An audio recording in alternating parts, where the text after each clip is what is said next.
ಕರ್ನಾಟಕದಲ್ಲೇ RCB final ಪಂದ್ಯ ನಡೀಬೇಕಾಗಿತ್ತು. IPL final ಪಂದ್ಯಕ್ಕೆ ನಾವು ಅನುಮತಿ ಕೊಟ್ಟಿದ್ವಿ. ಗುಜರಾತ್ನವರು ತಮ್ಮದೇ ಪ್ರಭಾವ ಬಳಸಿ ನಮ್ಮಿಂದ ಕಿತ್ಕೊಂಡ್ರು.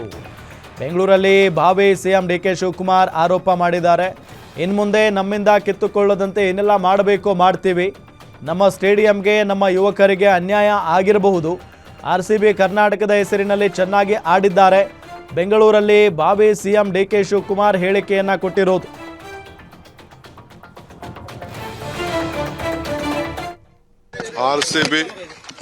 ಆರ್ಸಿಬಿ ಮ್ಯಾಚು ಬೆಂಗಳೂರಲ್ಲಿ ಆಗಬೇಕಾಗಿತ್ತು. ನಮಗೆ ಅನ್ಯಾಯ ಆಗಿದೆ. ರಾಜಕಾರಣದಿಂದ ಅವರು ಅಲ್ಲಿಗೆ ತೆಗೆದುಕೊಂಡಿದ್ದಾರೆ. ಈಗ ನಾನು ಹೆಚ್ಚಿಗೆ ಏನು ಮಾತಾಡೋದಿಲ್ಲ. ಸೊ ಆರ್ಸಿಬಿ ಪ್ಲೇಯರ್ಸ್ಗೆ, ಆರ್ಸಿಬಿ ಟೀಮ್ಗೆ ಹೋದ ಸತಿ ಗೆದ್ದಿದ್ರು. ಈ ವರ್ಷ ಕೂಡ ಬಹಳ ಚೆನ್ನಾಗಿ ಆಡಿದ್ದಾರೆ.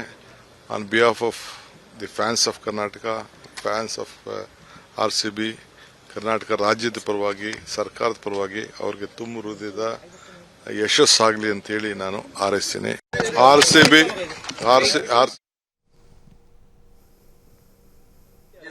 ನಮಗೆ ಅನ್ಯಾಯ ಆಗಿದೆ.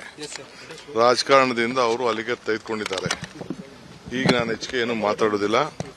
ಸೊ ಆರ್ಸಿಬಿ ಪ್ಲೇಯರ್ಸ್ಗೆ, ಆರ್ಸಿಬಿ ಟೀಮ್ಗೆ ಹೋದ ಸತಿ ಗೆದ್ದಿದ್ರು. ಈ ವರ್ಷ ಕೂಡ ಬಹಳ ಚೆನ್ನಾಗಿ ಆಡಿದ್ದಾರೆ. ಆನ್